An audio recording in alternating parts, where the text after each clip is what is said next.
This video is sponsored by Wacom. Let's look at 5 pieces of tech for you to consider as you head back to the classroom this year and what role each piece plays in your classroom. We will also be doing a giveaway of one of these items, so be sure to stick around to find out the details on how to enter.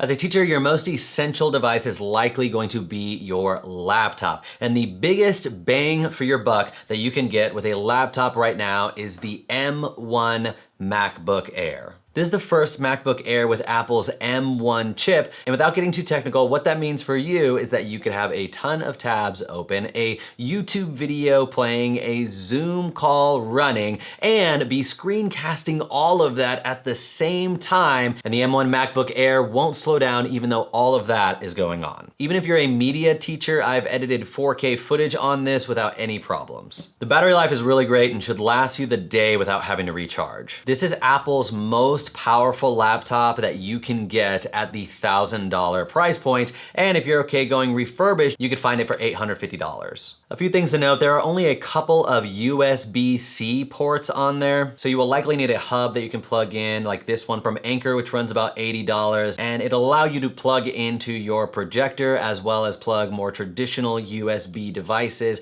into your MacBook Air. If the M1 MacBook Air is outside of your budget, I asked friend of the channel, John Sowash, who is the Chromebook master, which Chromebook he recommends to teachers today. He gave me 2 options at 2 different price points. One of the best Chromebooks that you can get right now is the Asus Flip CX5, which John has been using recently, and he said he loves it. It's got a nice big 16-inch screen. It's got a tablet mode. It has 128 gigabytes of storage on the device. He also recommends the Lenovo Chromebook Duet. This one is a little bit more of a tablet than it is a laptop, but it can serve both functions. So if you're just looking for something reliable that you can connect to the internet and use in the classroom, it'll get the job done. Like the MacBook Air, the Duet only has USB-C, so you would need an adapter to be able to plug it into your projector. Now that you've got your device, one of my favorite tech tools and helping me work on my computer so much more efficiently is called a Stream Deck. What it is physical buttons that you can program to do basically whatever you want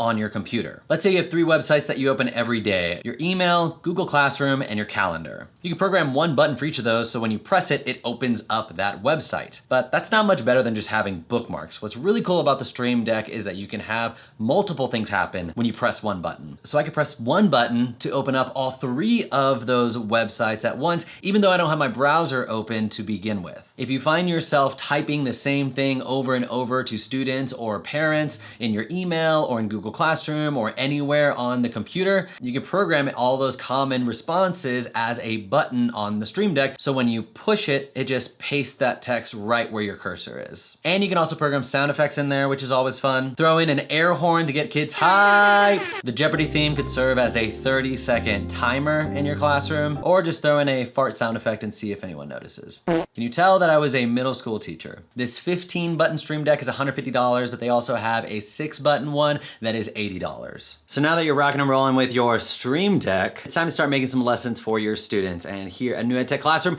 we are big fans of creating screencast lessons for your students that they can watch at their own pace and frees up time for you as the teacher to meet individually or in small groups, since you're not lecturing nearly as much. I've been screencasting since 2013, and as a math teacher, I always wanted to be able to write out the math on the computer screen so my students could follow along, and so I got a tablet. And my current writing tablet of choice is the Wacom Intuos. I can pull in my document on the screen and then begin writing on my tablet, and then that writing shows up on the screen while I am recording my screen with the screencast. The thing about the Intuos that I like is that you can program these buttons at the top to do whatever you want. So you can program one button to undo whatever it is that you just did, or program another button to go to your next slide or whatever. Couple that with an extension called annotate.net, and now you can not only annotate things like Google Slides, but you can actually write over actual web pages. And what's nice is the writing sticks to that part of the web page as you are scrolling. I got the medium size Intuos because I'm usually working on a 27-inch monitor, which is a little bit bigger,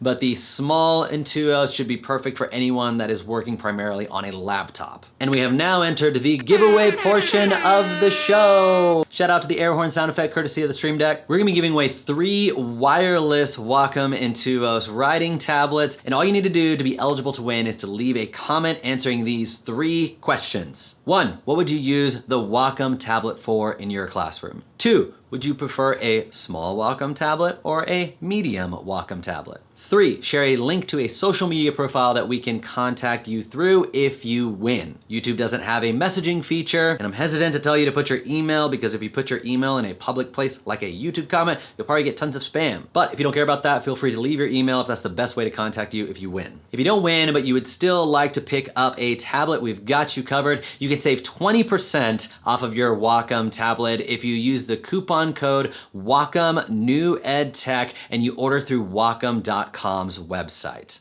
So now that you've got your screencasts made, you arrive to class and you've got a slideshow ready to show your students exactly what they're gonna be working on today. One of my new favorite tools is this presenter remote by a company called Norwii that's got a forward and a back button that allows you to be able to cycle through your slideshow using those buttons without having to be right next to your computer hitting the next button. I've struggled with these before, sometimes working in one app but not the other, but I tested this with Google Slides, PowerPoint, Genially, and Prezi, and it worked for all of them. So by default, the bottom button goes to the next slide, and then the top button goes to the previous slide, kind of like you're going up and down the slideshow. But you can customize the buttons to do whatever you want using the free software that it comes with. You can even set what happens when you hold one of the buttons for 2 seconds. So I wanted it to start my slideshow by holding the top button for 2 seconds, and then I can continue to cycle through the slides by just hitting the next button on the remote. It connects using a USB receiver that I plugged into my computer, and I like that the little USB receiver goes back into the presenter remote magnetically, so you're a lot less likely to lose it. So now your students are ready to get started on their lesson, and some of them are going to be watching the screencast that you made for them. And even though you told your students always have headphones in your backpack for whenever you need to listen to a screencast, it's inevitable that some of them will not have their headphones. So instead of lamenting and being like, kids these days aren't prepared for anything, you can solve that problem with a class set of headphones. This set gives you 10 headphones for $30. So these are not the most premium quality sounding headphones,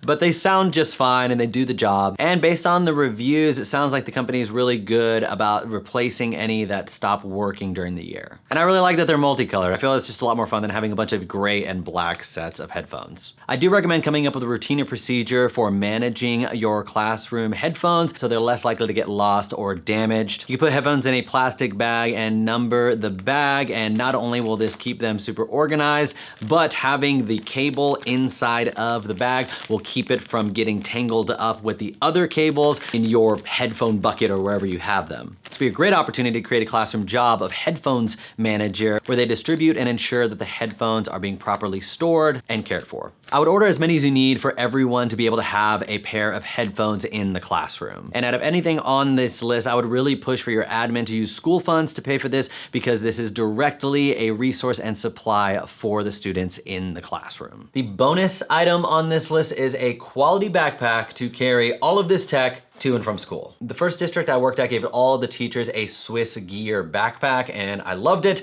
but when I left the district, I had to give the backpack back. So I ended up buying my own, which was pretty much the same model that I had with the district. I used that backpack for about 8 years and it often doubled as a travel backpack. And when I was researching for this video, I found that Swiss Gear had an updated model of my favorite backpack style of theirs. And so I got it and I have really been enjoying it. The straps are super durable and comfortable. It's got a back compartment that'll fit a laptop up to 17 inches, so the MacBook Air will fit in there just fine. The compartment next to that's got this little pocket that'll fit a smaller tablet. I was able to put my Wacom small Intuos in there, and I really like this front pocket for putting my computer charger, my USB hub, and my headphones for easy access. Inside there's a small pocket for your phone, or if you're like me and keep your phone in your pocket, it is a good spot to put your phone charger. folder, and the rest of my folders and notebooks and books fit in that main compartment as well. Of course, it's got the pens and pencils and keys section, as well as spots on the side for your water bottle and snacks. I will note that compared to most other backpacks I've used, this is a little bit on the heavier side, even if you don't have a lot of stuff in there. As you gear up for back to school, something to think about is which new apps you may want to try this year. Check out this video we did on 5 apps that you may not have heard of or may never have considered using in the classroom to get your mind rolling on the possibilities of what you can do this year. We'll see you over there.